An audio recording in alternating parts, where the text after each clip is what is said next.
नमस्कार. गीता समजून घेण्याच्या या गीता परिवारात आपले स्वागत आहे. 9व्या श्लोकात आपण पाहिले की कसे दुर्योधन आपल्या वीर योद्ध्यांची नावे सांगत सांगत एक मानसशास्त्रीय खेळ खेळत होता. योद्ध्यांच्या पराक्रमाबद्दल सांगत होता. सैन्याच्या संख्याबळ आणि योद्ध्यांची नावे सांगून आपल्या मनातील असुरक्षितता लपवण्याचा प्रयत्न करत होता. दुर्योधन म्हणतो की त्याच्या सैन्यात त्याच्यासाठी प्राण अर्पण करणारेही योद्धे आहेत, पण हे सांगताना दुर्योधनाच्या चेहऱ्यावर तो आत्मविश्वास नव्हता जो एक खऱ्या नेत्याकडे असतो. आणि आता दुर्योधन त्याच्या मनातील असुरक्षितता लपविण्यासाठी अजून एक पाऊल उचलतो. उल्लेख करतो अशा योद्ध्याचे नाव ज्याचे त्याच्यासोबत असणे हेच त्याला मानसिक चिलखतासारखे असते. महाभारतातल्या महान योद्ध्यापैकी एक, ज्यांचे नाव होते गंगापुत्र भीष्म. गंगापुत्र भीष्म हे नाव नाही तर एक इतिहास आहे. एक असा योद्धा ज्याने आपल्या जीवनाची सर्व आसक्ती, सर्व स्वप्ने आणि आपले संपूर्ण आयुष्य एक वचन पूर्ण करण्यासाठी घालवले. गंगापुत्र भीष्म यांच्याजवळ इच्छा मृत्यूचे वरदान होते. म्हणजे जोपर्यंत ते स्वतः मरणाची इच्छा करत नाहीत तोपर्यंत मृत्यू त्यांच्या जवळ येऊ शकत नव्हता. यामुळेच त्यांचे जीवन एक युद्ध होते, बाहेरून आणि मनातून. बाहेरून तर ते दुर्योधनाच्या सेनेचे सेनापती होते, पण मनातून ते पांडवांच्या सोबत होते. कारण गंगापुत्र भीष्मांनी पांडवांना लहानाचे मोठे होताना पाहिले होते. पांडवांची आई कुंती यांचा ते आदर करत होते.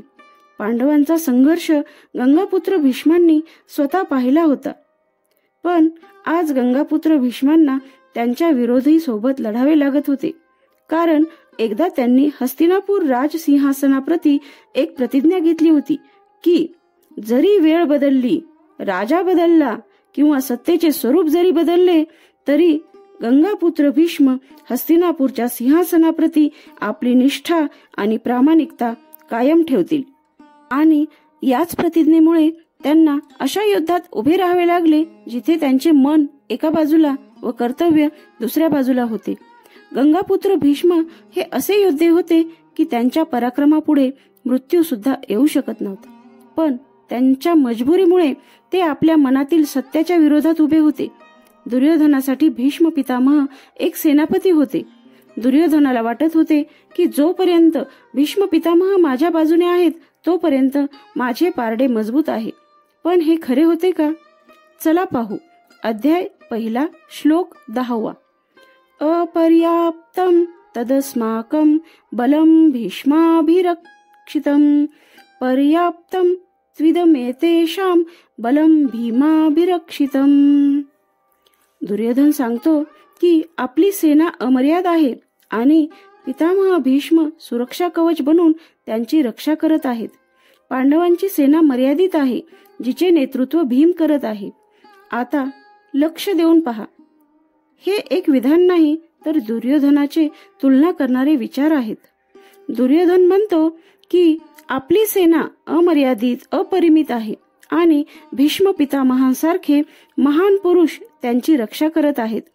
पांडवांसाठी दुर्योधन म्हणतो की पांडवांची सेना मर्यादित, सीमित आहे ज्याचे रक्षण भीम करत आहे. इथे 2 महत्वाच्या गोष्टी लपलेल्या आहेत. पहिली म्हणजे भीष्म पितामह व भीम यांच्यात तुलना. दुर्योधन भीष्म पितामहांचा उल्लेख करतो कारण ते फक्त एक योद्धा नाही तर एक प्राचीन काळचे अवतार आहेत. भीष्म पितामहाचे नाव घेणेच दुर्योधनासाठी एक मानसिक आधार आहे. पांडवांसाठी तो भीमाचे नाव घेतो, जो शक्तीचे, शौर्याचे, बलाचे प्रतीक आहे, पण समृद्ध आणि समजदार नेतृत्वाचे नाही. दुसरी गोष्ट म्हणजे प्रमाण विरुद्ध गुणवत्ता. दुर्योधन म्हणतो आपली सेना अमर्यादित आहे, पण यामागे लपला आहे त्याचा अति आत्मविश्वास. कारण प्रमाणाचा गर्व नेहमीच गुणवत्तेला धूसर करत असतो. या श्लोकाचा आधुनिक संबंध पण आहे. आजही आपण जेव्हा एखाद्या आव्हानाचा सामना करतो तेव्हा आपण संख्या पाहतो. माझ्याजवळ जास्त लोक आहेत, माझ्याजवळ जास्त पैसे आहेत, माझ्याकडे जास्त स्रोत आहेत, असं काहीच. हो ना? पण आपण विसरतो नेतृत्वाचे विशालपण हे स्पष्टता आणि चारित्र्यावर असते, संख्याबळावर नाही. भीष्म पितामह एक शिस्तबद्ध योद्धे होते, पण त्यांचे मन पांडवासोबत होते आणि भीम रागीट जरी असले तरी त्यांचे मन त्यांच्या मोहिमेत होते. मग विचार करा, कोणाजवळ खरी ताकद असेल? यातून आपल्याला हे समजले की ताकदीची खरी ओळख संख्याबळ नाही तर योग्य दिशा, योग्य ध्येय यावरून होते. गर्दी घेऊन चालणे सोपे आहे, पण योग्य दिशेने जाणे अवघड. दुसरे म्हणजे तुलनेत नाही तर संवेदनेत आत्मविश्वास असतो. जर तुम्हाला तुमच्या टीमला दुसऱ्यांशी तुलना करून प्रेरित करावे लागत आहे तर तुम्ही मनातून असुरक्षित आहेत असे समजा. तिसरी गोष्ट म्हणजे अति आत्मविश्वास हाच एक भ्रम असतो. जेव्हा आपल्याला वाटते की माझ्याजवळ सर्व काही आहे, तेव्हाच जीवनात आपल्याला काही झटके बसतात. चौथी गोष्ट म्हणजे खरे नेतृत्व तेच असते जे उपस्थितीने प्रेरित करते, उच्च दर्जामुळे नाही. भीष्म पितामह उच्च दर्जावर होते, पण त्यांचे मन विवादित होते. भीमचा दर्जा छोटा होता, पण त्याचे मन स्पष्ट, स्वच्छ होते. समजले ना?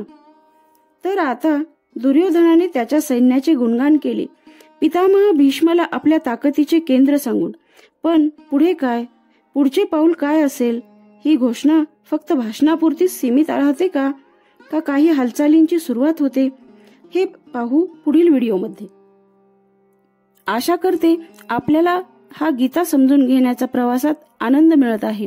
आपली मते मला कमेंटद्वारे नक्की कळवा. आणि आपण प्रथमच हा व्हिडिओ पाहत असाल तर या गीता समजून घेण्याच्या प्रवासात सोबती होण्यासाठी आपल्या स्वामी कृपा चॅनलला सबस्क्राईब करा, लाईक करा, शेअर करा.